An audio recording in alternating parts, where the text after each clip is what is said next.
যুক্তরাষ্ট্র বাংলাদেশকে নতুন করে সহযোগিতা শুরু করেছে, যা এই অঞ্চলে কৌশলগত পরিবর্তনের ইঙ্গিত দিচ্ছে। বাইডেন প্রশাসনের ইন্দো প্যাসিফিক কৌশলে অর্থনৈতিক সম্পর্ক ও জলবায়ু পরিবর্তনের ওপর গুরুত্ব দেওয়া হয়েছে। একই সঙ্গে তারা গণতন্ত্র ও মানবাধিকারের উদ্বেগের মধ্যে ভারসাম্য বজায় রাখছে। গত বছর যুক্তরাষ্ট্রের সহকারী পররাষ্ট্রমন্ত্রী ডোনাল্ড লু বাংলাদেশ সফর করে নির্বাচনের আগে গণতন্ত্রের ওপর জোর দেন। ভিসা বিধিনিষেধের হুমকি সত্ত্বেও বিরোধীদের নানা অভিযোগের মধ্যে অনুষ্ঠিত ভোটে প্রধানমন্ত্রী শেখ হাসিনা নির্বাচিত হয়েছেন।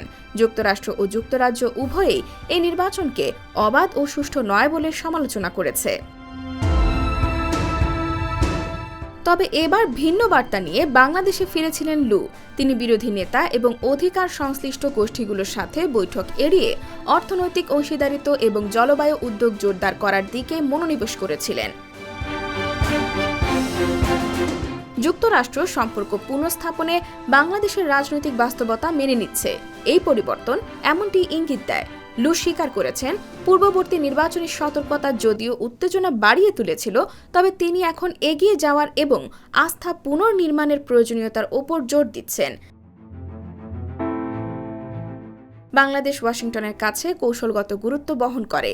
ভারত ও মিয়ানমারের মাঝামাঝি অবস্থানে থাকা বাংলাদেশকে চীনের আঞ্চলিক প্রভাব নিয়ন্ত্রণে মূল্যবান মিত্র হিসেবে দেখা হয়। জানুয়ারি নির্বাচনে মাত্র এক মাস পর প্রেসিডেন্ট জো বাইডেন শেখ হাসিনার সঙ্গে কাজ করার আন্তরিক ইচ্ছা প্রকাশ করেন। তাদের লক্ষ্য একটি মুক্ত ও উন্মুক্ত ইন্দো প্যাসিফিকের জন্য অভিন্ন দৃষ্টিভঙ্গি সহ বিভিন্ন ইস্যু মোকাবেলা করা। 2021 সালটি যুক্তরাষ্ট্র বাংলাদেশ সম্পর্কের জন্য চ্যালেঞ্জিং ছিল। মানবাধিকার লঙ্ঘনের দায়ে বাংলাদেশের র্যাবের ওপর নিষেধাজ্ঞা আরোপ করেছে যুক্তরাষ্ট্র। ভার্চুয়াল সামিট ফর ডেমোক্রেসিতে বাংলাদেশকে আমন্ত্রণ জানায়নি বাইডেন প্রশাসন। তারা ধারাবাহিকভাবে গণতান্ত্রিক পশ্চাদপসরণ এবং মানবাধিকার লঙ্ঘনের বিষয়ে উদ্বেগ প্রকাশ করেছে।